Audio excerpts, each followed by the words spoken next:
پیارے دوستو، دنیا میں 3 بڑے آسمانی مذاہب ہیں: اسلام، مسیحیت اور یہودیت کے ماننے والے ایک ہستی کا انتظار کر رہے ہیں جو آخری زمانے میں ظاہر ہوگی اور انسانیت کے لیے نجات دہندہ اور مسیحا ثابت ہوگی۔ ہر آسمانی کتاب میں اس مسیح مدعو کا وعدہ کیا گیا ہے، لیکن یہودی جس مسیحا کا انتظار اور اہتمام کر رہے ہیں وہ دجال ہوگا، اور دجال کا خروج حتمی ہے۔ معزز ناظرین، دجال کو حدیث میں مسیح الدجال بھی کہا گیا ہے۔ دجال اکبر کا نام مسیح کیوں رکھا گیا ہے، اس بارے بہت سے اقوال ہیں۔ دجال اکبر کو مسیح کہنے کے بارے میں سب سے زیادہ واضح قول یہ ہے کہ اس کی ایک آنکھ اور آبرو نہیں ہوگا۔ بے شک دجال بالکل بند آنکھ والا ہوگا، اس پر ایک موٹی پھلی ہوگی۔ پیارے دوستو، یہودی دجال کو رب مانیں گے اور اس کے لشکر کا حصہ ہوں گے، لیکن یہودی دجال کو اپنا رب اور مسیحا ماننے میں جھوٹے ہوں گے، کیونکہ دجال ان کو آنکھوں سے نظر آ رہا ہوگا، حالانکہ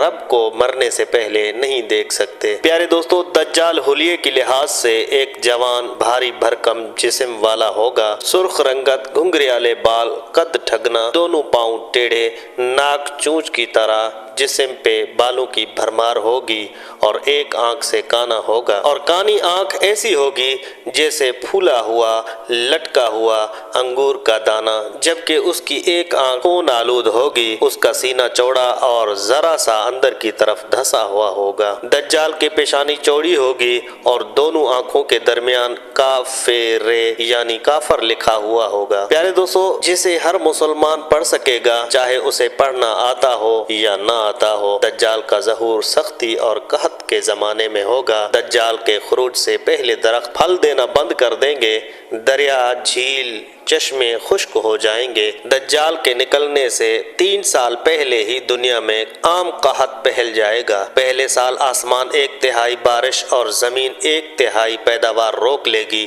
دوسرے سال آسمان 2/3 بارش اور زمین 2/3 پیداوار، جبکہ تیسرے سال آسمان ساری بارش اور زمین ساری پیداوار روک لے گی، حتیٰ کہ آسمان شیشے کا اور زمین تانبے کی ہو جائے گی۔ چوپائے ہلاک ہو جائیں گے، فتنے اور قتل و غارت گری عام ہو جائے گی، آدمی ایک دوسرے کو قتل اور جلا وطن کر رہے ہوں گے۔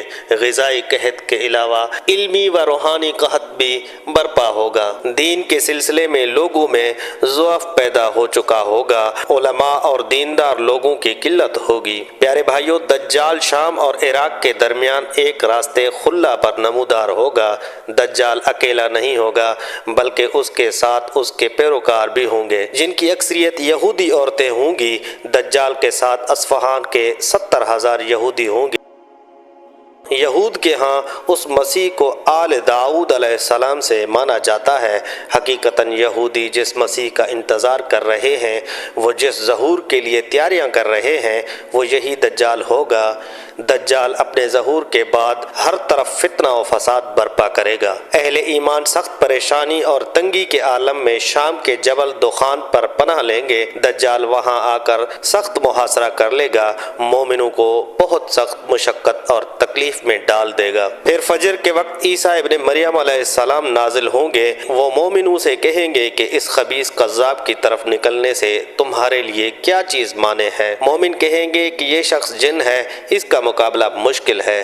دجال کی شعبدہ بازی دیکھ کر بعض مومن دجال کو جن سمجھنے کا گمان کریں گے۔ پیارے دوستو، کچھ لوگ اس انتظار میں ہیں کہ دجال ایک جزیرے سے نکلے گا، یعنی گدھے پر سوار ہوگا اور مخلوق اس کے پیچھے چلے گی، لیکن وہ دجال کے فتنے سے بچنے کے لیے سعی نہیں کرتے اور خواب غفلت میں پڑے ہوئے ہیں۔ افسوس کہ وہ دجال کو دیکھ کر بھی پہچان نہیں سکیں گے، اور قیامت کو جب دجال کو دیکھیں گے تو کہیں گے عجیب بات ہے، اس کو تو ہم نے اپنے آنکھوں سے دیکھا تھا لیکن اس کو سمجھے نہ تھے، مگر افسوس کہ اس وقت کچھ نہ ہو سکے گا۔ پیارے دوستو، دجال سب سے پہلے خود کو نبی کہے گا، پھر خدائی کا دعویٰ کرے گا، اپنے پیدا کردہ شکوک میں انسانیت کو پھنساتا چلا جائے گا، اپنے آپ کو دجال کے بجائے خدا کہے گا۔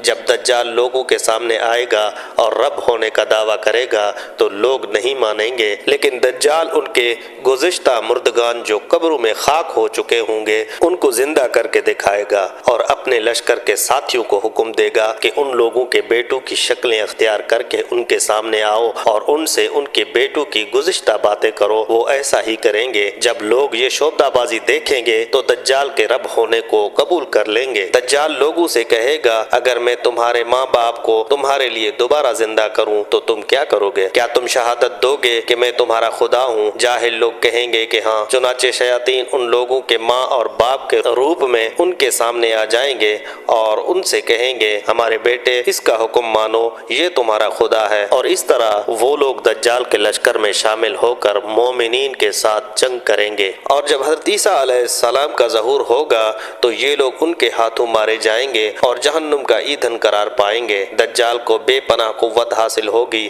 وہ آدمی کو مار بھی سکے گا اور زندہ بھی کر سکے گا۔ جو بھی اس کے سامنے سر اٹھائے گا اسے مار دے گا اور پھر زندہ کر کے دنیا کو دکھائے گا، اور دیکھنے والوں کا اعتقاد دجال میں ہو جائے گا۔ اس کے پاس آگ اور پانی ہوگا، جو آگ ہوگی دراصل وہ ٹھنڈا پانی ہوگا اور جو پانی ہوگا وہ آگ ہوگی۔ پیارے بھائیو، دجال کے پاس روٹیوں کا پہاڑ اور پانی کا دریا ہوگا، مطلب پانی اور خوراک وافر مقدار میں ہوگی۔ تمام زندگی بخش وسائل جیسے پانی، آگ، ہوا اور غذا اس کے قبضے میں ہوں گے۔ اس کے پاس بے تحاشا دولت ہوگی، زمین اپنے خزانے اگل دے گی، تمام عالم پر دجال کا قبضہ ہو جائے گا۔ اس کی دسترس تمام قدرتی وسائل پر ہوگی جیسے بارش، فصلیں، قحط و خشک سالی، طوفان و آندھی وغیرہ وغیرہ۔ پیارے دوستو، وہ ایک نقلی جنت اور دوزخ اپنے ساتھ لائے گا۔ وہ زندگی اور موت پر جعلی طور پر قدرت رکھتا ہوگا۔ دجال 40 دن حکومت کرے گا، جن میں سے ایک دن 1 سال کے برابر، دوسرا دن 1 ماہ کے برابر اور تیسرا دن 1 ہفتے کے برابر۔ باقی ایام سال کے عام دنوں کے طرح ہوں گے، اور حضرت عیسیٰ علیہ السلام کے ہاتھوں قتل ہوگا۔ مسلمانوں کے ہاں حضرت عیسیٰ علیہ السلام کو ہی مسیح مدعو کا درجہ حاصل ہے۔ پیارے بھائیوں، ان 40 دنوں میں دجال اپنے گدھے پر سوار ہو کر ساری دنیا کا چکر لگائے گا۔ گدھے کا جسم اتنا بڑا ہوگا کہ دونوں کانوں کا درمیانی فاصلہ 40 ہاتھ کے برابر ہوگا، اور اس کے گدھے کی رفتار کا یہ عالم ہوگا کہ ایک قدم اٹھائے گا تو دوسری لمبی مسافت طے کرے گا، اور روئے زمین کا کوئی میدانی، صحرائی اور پہاڑی علاقہ ایسا باقی نہیں بچے گا کہ جہاں وہ نہ جائے۔ پیارے دوستو، مگر مسجد الحرام میں، مکہ مکرمہ میں اور مسجد نبوی میں داخل نہ ہو سکے گا۔ مدینہ کے باہر دلدلی زمین میں پڑاؤ کرے گا۔ اس دوران مدینہ منورہ میں زلزلے کے 3 زبردست جھٹکے آئیں گے، جس کی وجہ سے ہر کافر اور منافق مدینہ سے بھاگ نکلے گا اور دجال ان کو لقمہ تر کی طرح نکل لے گا۔ اس روز مدینہ منورہ ہر منافق اور فاسق مرد و عورت سے خالی ہو جائے گا۔ اسی لیے اس دن کا نام یوم الخلاص بھی ہے۔ اسی اثنا میں ایک صاحب ایمان دجال کے لشکر سے گزر کر دجال تک پہنچیں گے۔ دجال کو دیکھتے ہی وہ چیخ کر کہیں گے، میں نے تجھے پہچان لیا، تو ہی دجال خبیث ہے۔ تیرے ہی خروج کے بارے میں رسول اللہ صلی اللہ علیہ وسلم نے ہمیں خبر دی تھی۔ یہ سن کر دجال غصے سے پاگل ہو جائے گا اور اس بندہ مومن کو قتل کرے گا۔ پھر لوگوں سے کہے گا کہ اگر میں اسے زندہ کر دوں تو میرے خدا ہونے پہ یقین کرو گے؟ لوگ کہیں گے ہاں۔ تو دجال بندہ مومن کو زندہ کرے گا تو بندہ مومن کہے گا، اب تو مجھے پختہ یقین ہو گیا ہے کہ تم ہی دجال ہو۔ لیکن دجال اب کے بار بندہ مومن کا کچھ بگاڑ نہ پائے گا۔ اس کے علاوہ دجال بیت المقدس، فلسطین اور مسجد کوہ طور سینا مصر جو حضرت موسیٰ علیہ السلام نے تعمیر کی تھی پر بھی نہیں جا سکے گا۔ دجال آخری بار اردن کے علاقے افیق نامی گھاٹی میں نمودار ہوگا۔ مومنوں اور دجالی لشکر کے درمیان جنگ ہوگی، جس میں وہ 1/3 مومن شہید ہو جائیں گے اور 1/3 کو شکست ہوگی۔ جو لوگ دجال یا اس کے حواریوں کے ہاتھوں شہید ہوں گے، ان کی قبریں اندھیری رات میں چمک رہی ہوں گی۔ ان کا شمار افضل ترین شہداء میں ہوگا۔ جب رات ہو جائے گی تو بعض مومن کہیں گے کہ تمہیں اپنے رب کی خوشنودی کے لیے اپنے شہید بھائیوں سے جا ملنے میں اب کس چیز کا انتظار ہے؟ تو فجر ہوتے ہی وہ دجال سے جنگ کے لیے روانہ ہو جائیں گے۔ ایسے میں حضرت عیسیٰ علیہ السلام کو اپنے سامنے پائیں گے۔ صاحب ایمان حضرت عیسیٰ علیہ السلام کی حقیقت جان کر نماز ان کے ساتھ پڑھیں گے۔ نماز سے فارغ ہو کر حضرت عیسیٰ علیہ السلام ہاتھ سے اشارہ کرتے ہوئے فرمائیں گے، میرے اور دشمن خدا یعنی دجال کے درمیان سے ہٹ جاؤ۔ دجال حضرت عیسیٰ علیہ السلام کو دیکھتے ہی ایسا پگھلے گا جیسے دھوپ میں چکنائی پگھلتی ہے، جیسے پانی میں نمک گھل جاتا ہے۔ حضرت عیسیٰ علیہ السلام نازل ہوں گے تو اللہ تعالیٰ دجال اور اس کے لشکر پر آسمان سے عذاب نازل کر دے گا اور ان کو زمین میں دھسا دے گا۔ اللہ تعالیٰ اپنے قدرت کاملہ سے دجال اور اس کے لشکر پر مسلمانوں کو مسلط کر دے گا اور مسلمان سب دجالی لشکر کو قتل کر دیں گے۔